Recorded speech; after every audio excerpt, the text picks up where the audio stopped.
Hi, welcome to this funk bass lesson where I'm going to show you how to play the basic pattern from the funk groove that you just heard me play. I'll also give you 5 techniques to help you to go away and create your own funk bass lines. To me, the main aim of funk bass is to get everyone enjoying themselves and to get everyone up dancing, and I'll give you 5 pivotal techniques in this video to help you to achieve that. To start with, I'll play you the basic 4-bar pattern for this funk groove, and then I'll show you how to play it.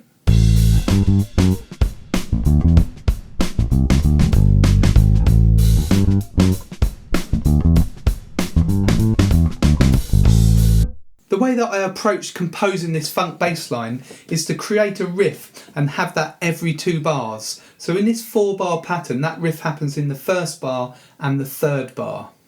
I then play a sort of question and answer pattern in bars 2 and 4.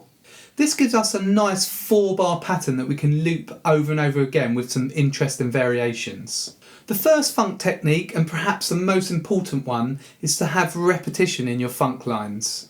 This gives the listener something to lock into and to dance to. This is the first bar played slowly. And again. I've written this 4-bar loop out on a PDF with standard notation and tab, and you can get that by clicking the link in the description below this video, so make sure you pick that up either now or when you've watched this lesson. An effective way to count this first bar is to use 1 and 2 and 3 and 4 and these are 8th notes which we're counting throughout the bar, so they help you to subdivide the bar. On the first beat we have this A, which is the 5th fret of the E string, and then we have this pattern, and that's on beat 2. Ba-da-ba, ba-da-ba. So G, G, F sharp, and that lands on the 6th, so the 6th note. If we played a major scale, that would be the 6th note. Then we have a rest for the whole of the 3rd beat. We don't play initially on the 4th beat, and then we play the next 3 notes, which are 16th notes. If you look after beat 4, you'll see this note with a crosshead, and this signifies a muted note, which is our second funk technique. Muted notes add a serious amount of funk to your bass lines, and if you listen to bass players like Rocco Prestia from Tower of Power, he uses muted notes all the time. For those of you that don't know, a muted note we play. Now you can mute it several ways with your right hand or your left hand. I'm muting it here with my left hand. So first finger on D, the 5th fret of the A string, but then you mute it, you lightly hold your 2nd, 3rd and 4th finger over the strings to give this sort of percussive effect. So those 3 notes are 4, 4, 4 and 4 and.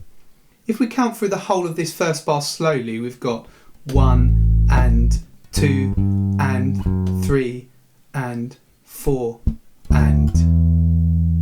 Now I'm going to play part of my funk bass line again and see if you can hear the 4-bar structure that's repeated throughout, especially this riff that you can hear in the first bar. So it will be in the first bar, the 3rd bar, and it will just keep repeating like that.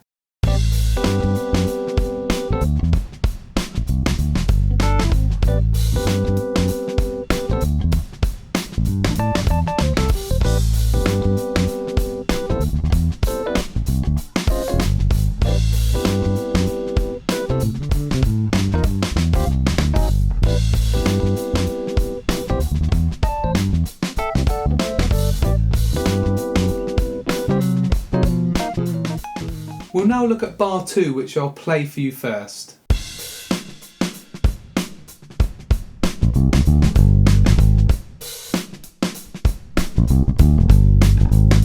This is how the counts look for bar 2. We don't play for any of the first beats, and then we come in after we've counted 2 for the 2nd beat.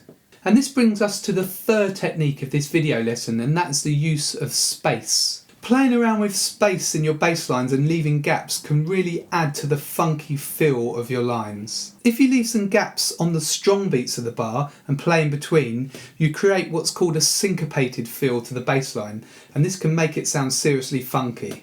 You also allow the drums to breathe and to play in your gaps. We'll go back to bar 2 now, and we can see that the only strong beat we actually play on is beat 3.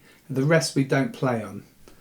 So if I play that for you slowly with the count, it's 1 and 2. And that's a muted note on the C, so 3rd fret of the A string. 1 and 2 and 3 and 4 and. So we don't play, we've got a tied note at the end of beat 3 to 4, so we don't play on beat 4. And those notes in the bar are C, D, 5th fret of the A string, G, 3rd fret of the E string, and then G sharp, 4th fret. So that bar again, 1 and 2 and 3 and 4 and. You might have noticed a swing feel to the bass line in places, especially in bars 2 and 4. So I picked this up from the drum beat. The interplay between bass and drums in funk, and indeed many other styles of music, is very important. Have a listen now to the drum beat on its own and see if you can pick out the swing feel.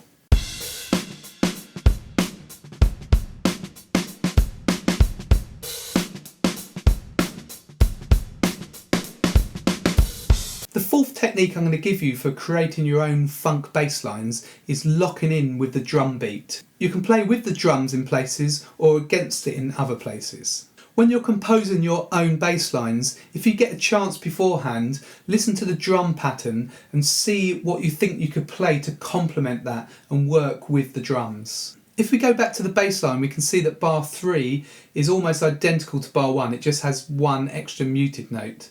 So we'll move on to bar 4 now, which I'll play for you.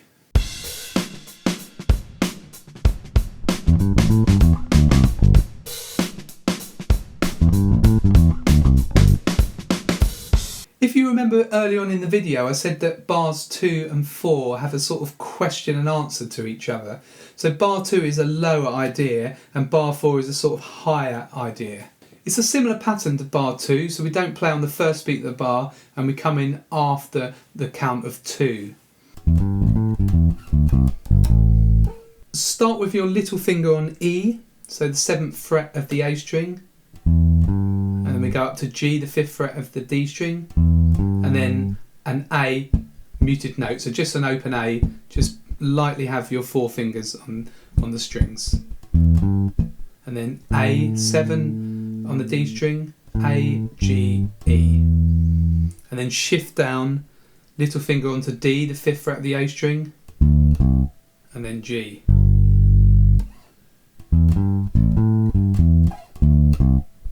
And it's got that swing feel as well. 1 and 2 and 3 and 4 and again 1 and 2 and 3 and 4 and. When you play this 4-bar pattern, it's quite important where you shift your hands.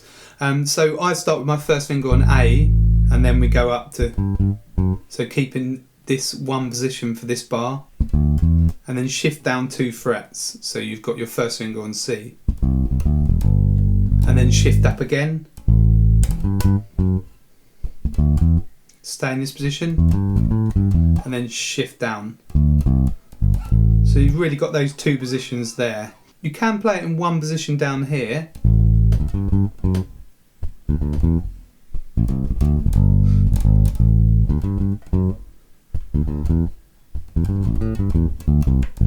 but I find it harder to play it evenly there, so I prefer to start with my first finger on A. So try those 2 positions and see what you like best. Once you've learned and practiced these 4 bars, then try them out with a backing track at the end of this video, and you can loop these 4 bars round and round and round, and they'll work the whole way through the backing track. The 5th and last technique I'm going to show you for creating funk bass lines is to shape your lines. We looked at the main pattern for this bass line by learning the first 4 bars. We saw that we had a repeated riff for bars 1 and 3 of the 4 bars and a question and an answer in bars 2 and 4. If you listen to the whole funk bass line, you might notice that I carry on this idea all the way through. There are distinct 4-bar patterns all the way through, often with bar 2 being lower down and bar 4 being higher up, so this question and answer idea. When I was constructing the bass line, this helped to give some structure and also some shape to the line. Remember that you can get this 4-bar pattern on the PDF by clicking the link below in the description, and I've put a few bonus bars on there, and these are the last bars of each 4-bar pattern that I play in the riff. So you can learn the bass line and try out these extra ideas. So just to briefly recap, the 5 funk techniques to take away from this lesson are: number 1, have repetition in your bass lines. Number 2, use muted notes. Number 3, leave space in your bass lines. Number 4, lock in with the drum pattern. And number 5, try to shape your bass lines. So now I suggest you go away and create your own funk bass lines, and you can use the backing track, which I'll leave running in a minute, without bass, so you can play your own bass lines. If you want me to have a listen to your bass line and give you some advice, then make a video and upload it to my Greg's Bass Shed Facebook page. I'll leave a link for that again below in the description. Alternatively, if you prefer just for me to listen to it, then you can email me a video at greg@gregsbassshed.com. Again, I'll put that below in the description. Remember to subscribe to me here on YouTube. I've got a new lesson out every week. You can press the red subscribe button below, and you might want to head over to my website gbshed.com. I've got loads more bass resources over there for you to check out. This is Greg from Greg's Bass Shed. I hope you enjoyed this video lesson. If you did, please like and share it, and I'll now leave the backing track running for you.